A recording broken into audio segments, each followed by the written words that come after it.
Donald Trump sending the DOJ after the woman that he sexually abused strikes, I think, most Americans as a horrific line being crossed. But for Nick Fuentes, it's actually the best news that he's heard all week.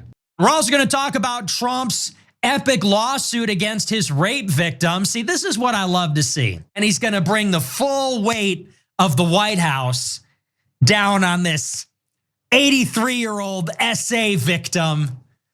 Finally, some good news. I love to see a guy fight back. He's gonna put her in her place. More of this. See, this is the thing about the Trump administration. Why can't it just be fighting our actual enemies?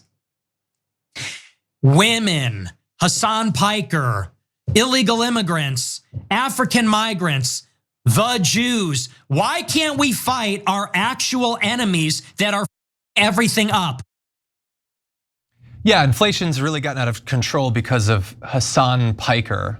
Let go of the gas prices, Hassan. You're ruining us. But anyway, so that's madness. But he doesn't just want them to be gone after. He wants them to be locked up, and not just Hassan, by the way. Listen to this and see if any names stick out to you. So we're fighting the good guys. What we should be doing is invading Canada, invading Mexico, invading Cuba. What we should be doing is imprisoning Hassan Piker forever, imprisoning his uncle. Anna Kasparian can go free, she's okay. We should be going after the SPLC, the ADL. We should be going after the Me Too victims. Honestly, we should be going after them. We should be going after BLM and the rest of them. Yeah, I really wish that I watched more of his show on a daily basis. He seems cool. But anyway, this idea, and I'll allow you to respond to him wanting you to be locked up, but for some reason not Anna. He didn't mention me, I guess I'm cool too. Anyway, this has become a common refrain of his, that everybody that he disagrees with and everybody that has an identity not like his needs to be locked up at the very least quickly. So he recently said the #1 political enemy in America is women. They have to be imprisoned. I don't know if Anna would go to jail under this, but he says they go to the gulag first. They go to the breeding gulags. I don't think he has a personal interest in that. This is the guy that said that having sex with women is gay, but he wants other women, I guess, to be impregnated against their will by someone. He also said, let's arrest everybody. We can do it. Go out there, find them, put them in jail. The government has limitless resources. Crush them like they crushed us. Forget about passe comitatus. Like, no, the military is going in the streets. And this is, we've heard this before. This is just fascistic sucking up to any strong man that can rid him of these pesky people that he has neither the intellect or the force of will to convince of his policies or positions.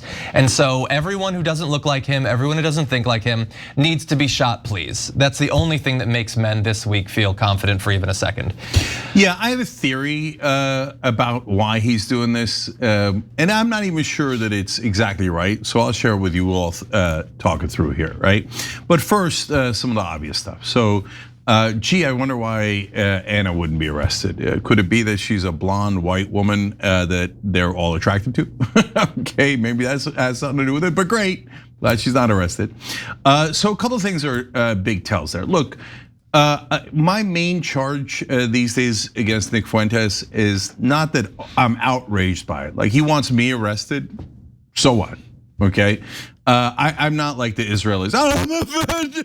He should be killed and locked up or whatever, right? No one should ever talk to him again. No human being should ever lay eyes on him. No, okay. I mean, he's certainly attacking me more than he's attacked anyone. I mean, he's saying my freedom should be taken away for no reason, right?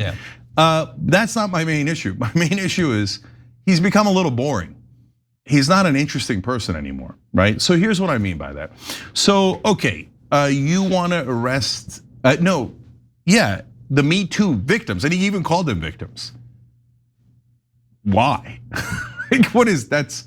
All right, I get it. You're trying to get attention, but there's no ideology there. There's no governing philosophy there. A person is interesting when they have something that drives them, like Tom Massey. I might disagree with him 90% of the time, but he clearly has guiding principles that drives him. And then it turns out when you have guiding principles, you could be honest about certain things. And even if we disagree on some stuff, you go, oh, whoa, look at that, we do agree on that. See, that's an interesting person to have an interesting conversation with. But then you say, what, arrest all African migrants? Now, if you say, okay, I've got a cover story and I found some Somalis in Minnesota that have done some fraud, and I'm gonna get everybody to hate Somalis or African migrants because of that, I don't like that either, and I think that's a poor cover story. But if you say, hey, the guy who actually did the fraud should be arrested, well, of course he should, right? No problem. I don't care what race or religion he is, but if he committed a crime, of course he should be arrested. When you say every African migrant, whether they did a crime or didn't do a crime, should be arrested, well, you're just a vanilla fascist. Like, that's not interesting. Now you just become like a normal skinhead kind of guy. I think that's his brand, is that he wants to appeal to the people who, I like the Nick Shirley stuff. I guess we'll pretend that it's about fraud, but I really just want to be able to say all black people should be locked up. And I just want to say that all women should be able to be forcibly impregnated by me. Yeah. And he's, I guess, giving them that, I suppose. So, and of course he says we should lock up all the Jews. And so I don't believe him. So that's my theory. We'll get back to that theory. Should you arrest all the Jews? For what? What are you arresting him for? So if you say, hey, there's a particular guy who turns out is an asset or an agent and was inside the country and took money from Israel or was blackmailed and then did something illegal, yeah, sure, he committed a crime, arrest that guy, right? But if you say, go arrest a random Jewish dentist in Cleveland, why? What did he do to you? That doesn't make any sense, right? And he gives the game away on a couple of things, including my arrest. Okay, again, they have like this paper thin excuse on Hassan, which is hilarious. He went to Cuba and he stayed at a hotel that was, that you should be arrested if you stay at that hotel. It turns out, oops, he didn't stay at that hotel, but Nick Shirley did, the guy you love. So that's backfired spectacularly. Let me tell you about someone we hired recently. Great on paper, sure, but what really sold me? They were genuinely interested in the role, asked smart questions. You could tell they actually wanted to work here. Their excitement made their resume stand out from all the others. If you're hiring, you want a candidate who's passionate about your role. But you can't get that insight from just a resume, unless you post your job on ZipRecruiter. Now, you can try it for free at ziprecruiter.com/TYT. ZipRecruiter's powerful matching technology finds qualified candidates quickly. And ZipRecruiter has a new feature that shows you the most interested, qualified candidates first, so you meet the right people faster. Candidates can tell you in their own words why they're interested in your job. No wonder ZipRecruiter's the #1 rated hiring site. Find candidates who really want your job on ZipRecruiter. 4 out of 5 employers who post on ZipRecruiter get a quality candidate within the first day. Try it for free at ziprecruiter.com/TYT. That's ziprecruiter.com/TYT. Meet your match on ZipRecruiter. But at least they have something to pretend about. In my case, he just threw me in a list like, I don't know, also arrest Cenk Uygur. I don't need a reason. Okay, well then you're telling me you have no governing philosophy. You're, again, a boring, plain old, skinhead or fascist or whatever you want to call it. I don't really care about the words, right? People get all hung up on the words, like, oh, he's not a fascist, he's authoritarian. So what? What's the difference, right? Okay, so like, Tucker's super interesting. Tucker is totally right about Israel. I think it doesn't say any of this stuff about Jews or others. Now, at the same time, he says some things that you go, hey, that might cross a line. There's things I agree with, there's things I disagree with, right? That's an interesting conversation. This is not an interesting conversation. This is boring, old. Look at me, daddy, I'm trying to get attention. I hate everyone, arrest everyone. Yeah, it's funny because I both agree with you that it is boring. I definitely think that it's boring. But I also think that what you're describing is exactly the point.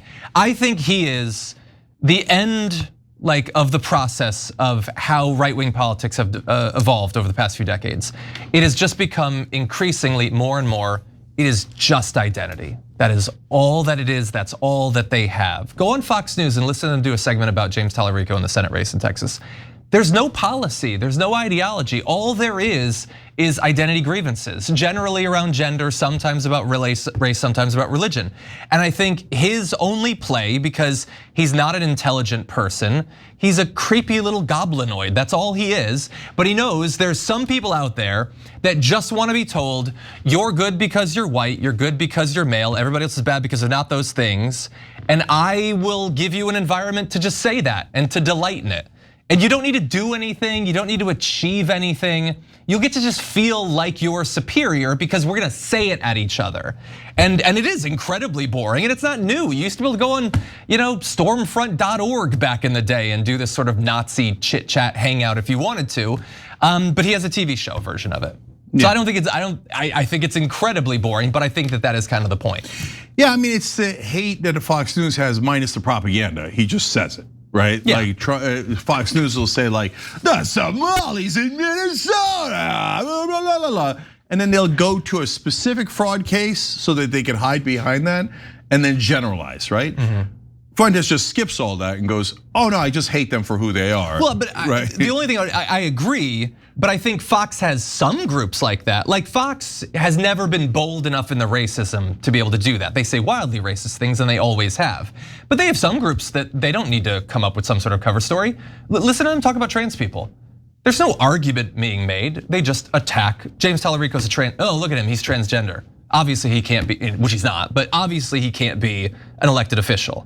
Vegetarians, another group like that. You could just attack them. There doesn't have to be a cover story. Their identity is the story by itself. People who are anti-fascists or whatever.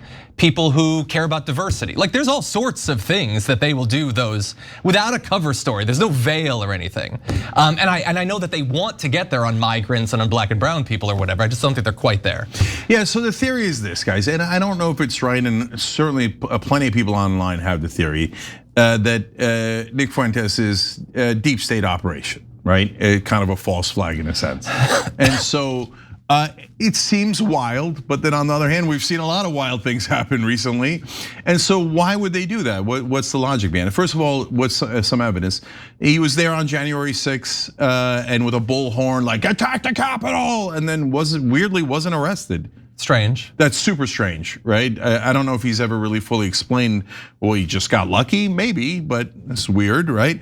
And so we just told you earlier in the show, I did a video about it on YouTube, that it turns out Ahmadinejad, the crazy leader of Iran between 2005 and 2013. Remember, he's not the full leader. The Grand Ayatollah is the leader. The president has only some power, right? And it's just mainly a person who is a figurehead that talks and represents Iran worldwide.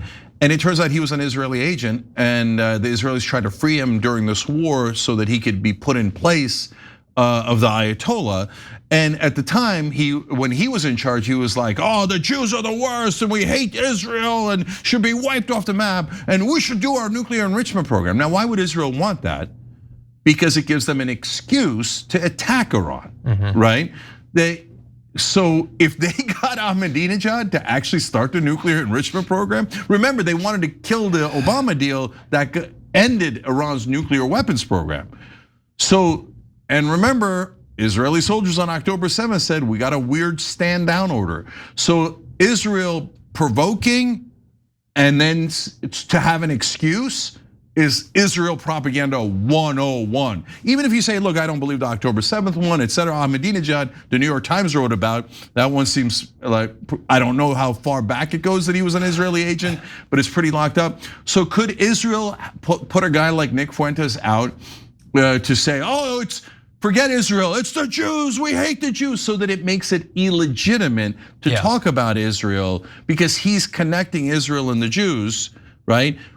That's why I keep saying, and I've said it on social media so many times, it's so weird how Israel First and the Groypers are the only two groups saying it's the Jews. Like nobody here is saying it's the Jews. Tucker Carlson actually doesn't say it's the Jews at all. That's just a giant lie.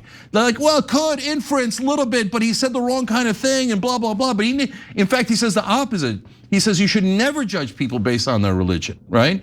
So the only people saying, oh, people who are against Israel are anti-Semites are Israel First and Nick Fuentes, who's saying, yeah, we should all be anti-Semites. You should hate the Jews. It's weird. It's weird. And now you go, so why go to this extra step? I mean, invading Canada and Mexico, it's clownish, right? I mean, does anyone really, if you watch Fuentes, you're taking that seriously? We're gonna really invade Mexico and Canada? And you think that's a good idea? Come on, nobody's that mental, right? So why is he saying stuff like this? I think that Israel, if it's true, and again, I don't know that I have no secret evidence, it's just a theory, and it's not my theory, it's a theory that exists online already, okay? But if it's true, you go to this level because Israel's lost the propaganda war. They've lost the media war, they've lost the influencing war, and now their propaganda doesn't work on us anymore. And it bounces off of it, especially under 50 years old, minus 45 approval rating, right? So then if you have paid off 94% of Congress and you think, well, I can't convince the American people anymore, I'm gonna lose the elections, pro-Israel candidates can't win anymore, AIPAC's become toxic, well, let's go to outright oppression. And how do you justify that? And by the way, oppression through Palantir, through the surveillance state on the streets, through ICE, with masks, no badges. You got the drones, Larry Ellison is talking about how we're gonna surveil every American and follow you all around. And now all of a sudden, conveniently, the guy who was connecting Israel with the Jews so you couldn't criticize Israel, comes around and goes, yeah, outright oppression, that sounds like a great idea. So I don't know if next thing he's gonna be like, Palantir, maybe Palantir. I don't know. I mean, really fast, he could sell it to his audience as, no, this is about tracking the migrants and the black people and the women. That's what it's for, and you're okay with that, right? And then, the system gets set up and it serves other masters potentially. Yeah, so look, I think that I have a lot of faith in the internet. I might be the only one, but I do. So in the short term, does the crowd online get it wrong? All the time. In the long term, I think that eventually we get to the right answer, right? And I've been in a million battles online, and at the end we get to the right answer, right? All of our opponents are in the dustbin of history because they were making stuff up, and then people eventually checked. Like I remember people said, "Oh, they're funded by Nancy Pelosi." Right? Us? Yeah, us. Okay, right? And then so they looked it up. They're like, "What are you talking about?" Not only is that not true, they lay into Pelosi almost every show when she was around, right? So eventually we figure out what's true or not true, right? Yeah. So will some folks, who, go for simpler answers, can't quite handle the complexity, still stay with Fuentes? I'm sure that exists, but I don't think that that's such a huge number. So I'm not as worried about him anymore, right? It's not as interesting, sophisticated argument. There is no interesting ideology there. It's just back to the tiny fringe of guys who are like, yeah, us and not them. And by the way, ironically, that is, they claim to not like Israel, but that's a very Israeli point of view. Us, not them. We'll do anything for us to abuse them, okay? So that's not a governing philosophy unless you want to agree with Israel. So it just doesn't make any sense. So okay, have at it, and I'm sure he'll be angry about this. And John, don't worry, he'll want to put you in jail too, even though you're a white Christian, but you've betrayed somehow by not hating everyone, etc. But it'll get more and more boring as it goes along. Every time you ring the bell below, an angel gets his wings. Totally not true, but it does keep you updated on our live shows.